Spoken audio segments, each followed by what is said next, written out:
Hello and welcome to my record room in sunny Los Angeles. Today, continuing with a second video featuring records that I've bought at various Los Angeles record stores. And today we're featuring Record Surplus in West LA. This has been essentially my local record store for many, many years. When I first started going to them, which was in the latter part of the 90s, they were located down on Pico Boulevard, and then they made a transition to Santa Monica Boulevard. What I love about this store is that it always has been a real mecca for record lovers. They didn't sell new vinyl or new CDs unless they were, got in as job lots from, the big labels. So it was a great place to buy, for example, classical new CDs and even rock, pop, jazz new CDs, which were surplus from the record companies. But they didn't sell new product per se. That has actually changed recently with the whole shift towards vinyl. They actually are now stocking new vinyl, but their real meat and potatoes is used vinyl. And the thing for classical lovers is that they've always had a fantastic classical record selection and in very good condition, and often at rock bottom prices. I mean, frequently you're buying records here, for example, Philips, Deutsche Grammophon, etc., in imported pressings for $2 or $3. Now, that has changed a little bit in the last 5 years as the market has changed, as more and more people are buying used vinyl. Their prices have definitely gone up, and sad to say, their classical selection is not always quite the feast that it used to be. I mean, in the old days, they would have these incredible sales 2 or 3 times a year where you would line up, for a couple of hours before the doors opened, and then you would charge in and you would just go through and pick up all this amazing stuff for really not very much money. Now, I had been going to Record Surplus off and on during lockdown. They actually reopened fairly early on with very strict guidance in terms of how many people could be in the store and masking and all of that stuff. And really, for several years, though, they hadn't had very much good classical music stuff. Well, that all changed the last couple of times I went. They had gotten in, obviously, some good collections, and I found a ton of wonderful stuff. So let's get right to it. And I'm going to start with a whole series of records that I found featuring the Academy of St. Martin in the Fields. This is one of the world's greatest chamber orchestras, created and conducted by Neville Marriner, and they recorded extensively for Argo and then later Philips. And their recordings are just reliably wonderful. Here is one of their most famous early ones. This is of the 4 suites for orchestra. This is not played on period instruments. They don't do period instruments. They play modern instruments, but their performances are always informed by scholarship and how the whole approach to performing Baroque music has changed. And they're just wonderful, middle-of-the-road, sensible performances of this repertoire. Now, I'd been looking to get this set of recordings of the orchestral suites for a while, but I never found a really clean copy. Well, I found one this time. It's not one of the original pressings. It's a later reissue pressed in Holland, but that's fine with these records. And this is just wonderful to have. There was a whole bunch of Academy of St. Martin in the Fields. Continuing in the Bach family, this is music by Johann Christian Bach, his youngest son. And again, I actually didn't know these pieces at all. I mean, the Bach family was extraordinary.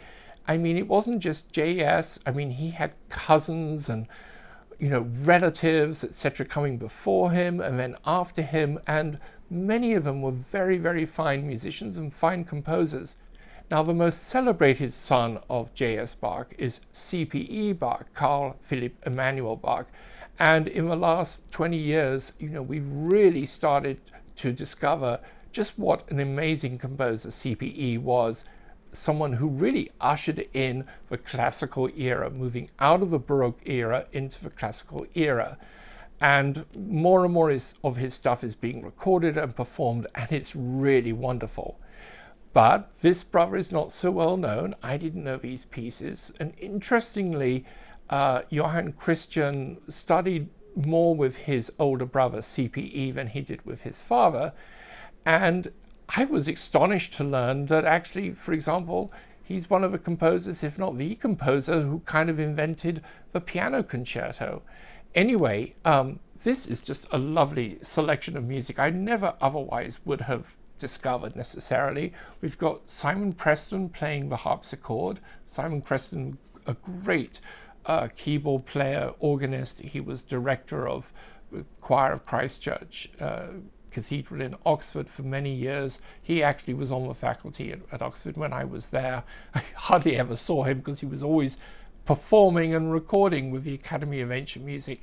Anyway, this is an absolutely delightful record, a wonderful discovery to have made.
Moving on to more familiar territory, I found these two records of Mozart concertos.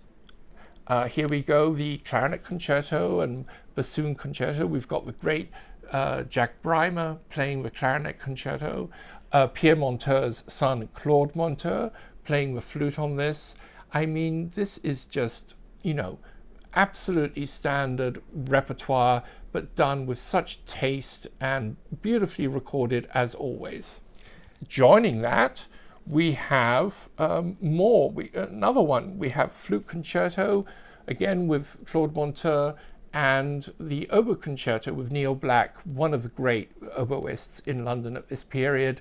I really don't have to say anything other than that this is just, you know, thoroughly musical, highly enjoyable, beautifully recorded. Now, this was an interesting discovery. They had two records that the Academy of St. Martin in the Fields had done of Rossini overtures. And I didn't even know about these. And what's great about these records was this one and the one that's standing up there. This is not the well-known stuff. This is all very unusual stuff, not, you know, the standard like Barbara of Seville, the Thieving Magpie, William Tell. This is the less well-known stuff. Now, this is not going to receive an award for the most scintillating Rossini playing. For that, you need to go to certain older records and certainly Italian musicians. And if you're feeling very brave, you can go for Roger Norrington's disc of Rossini overtures, which caused such waves when it came out. I have very mixed feelings about Roger Norrington, but this record is really fun that he made, you know, with the period instrument timpani coming in really hot and sharp like bullet shots. It really changed people's ideas of how Rossini could be heard. But these are really great. It's really fun to have these lesser known Rossini overtures in, you know, perfectly respectable performances. You can never have too much Rossini. It's just simply the beginning and the end of it. Now, during lockdown, for whatever reason, I found myself listening to Mozart piano concertos. And, you know, my go-to cycle has always been Mari Pariah with the English Chamber Orchestra, a wonderful cycle on Columbia Sony. I actually saw Mari Pariah perform live at the time when he was starting to record this cycle.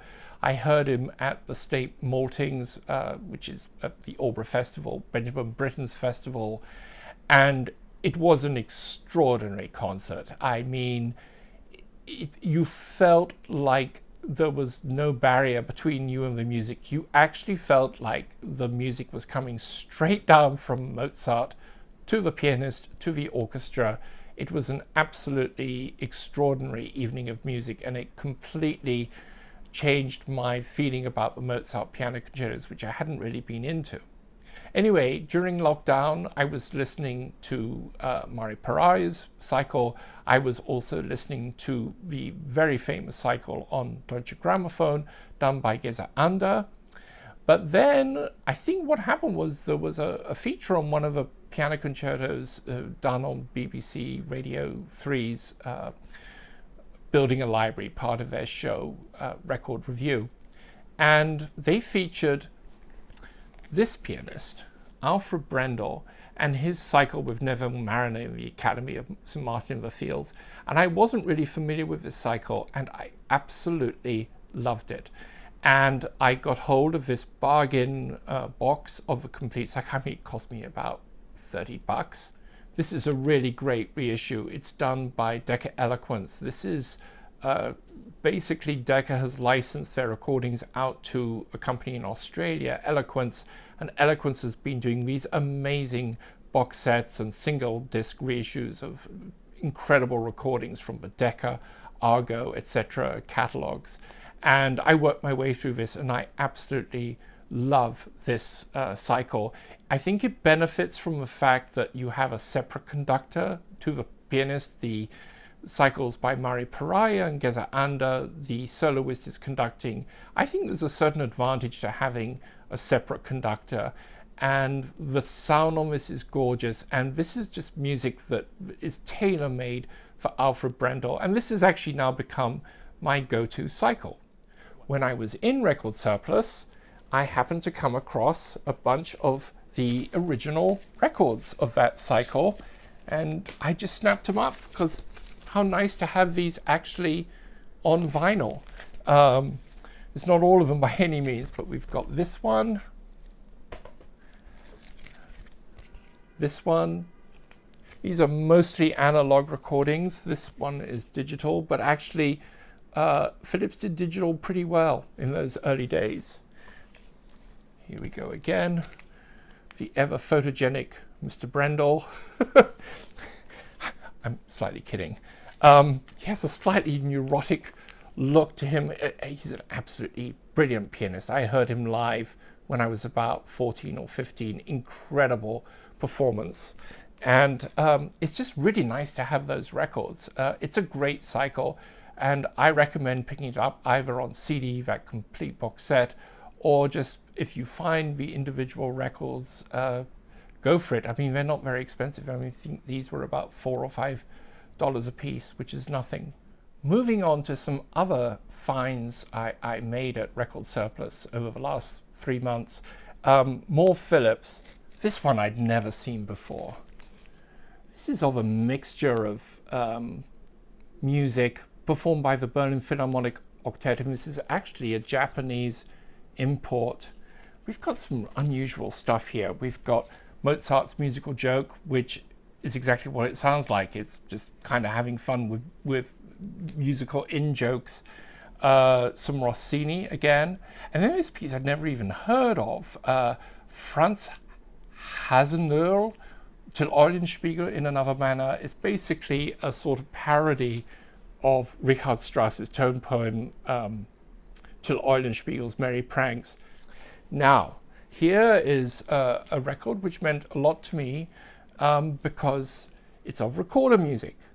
And I was a serious recorder player growing up. I even played professionally a little bit, occasionally.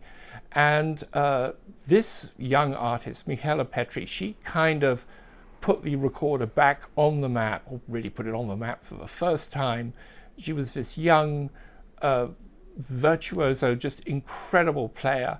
And, you know, before her, you'd basically had Franz Bruggen and David Monroe, but she kind of just exploded, and tons of records, and she's still making records, and she sort of ushered in the whole new wave of recorder players. And there are many incredible recorder players now, and recorders is taken far more seriously as an instrument than it was when I was studying and performing.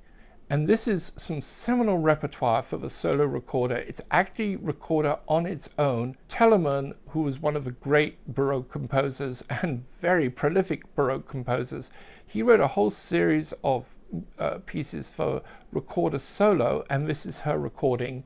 And I far prefer this to the recording, for example, by Franz Bruggen, which to me is very mannered. But this is really wonderful. And then when she's not playing the solo pieces, she's accompanied by members of her family. As you can see here, this is her brother and father, David Petri, and Hanne Petri, her father, is on the harpsichord. And, you know, these are lovely recordings. I mean, I remember when this came out and I heard it, but I never got myself a copy, and I'm really glad to have gotten it now. And let's see, one more Philips gem, a record I knew nothing about, but I love this violinist, Arthur Grumiaux, just one of the great old school violinists. And this is playing various sonatas.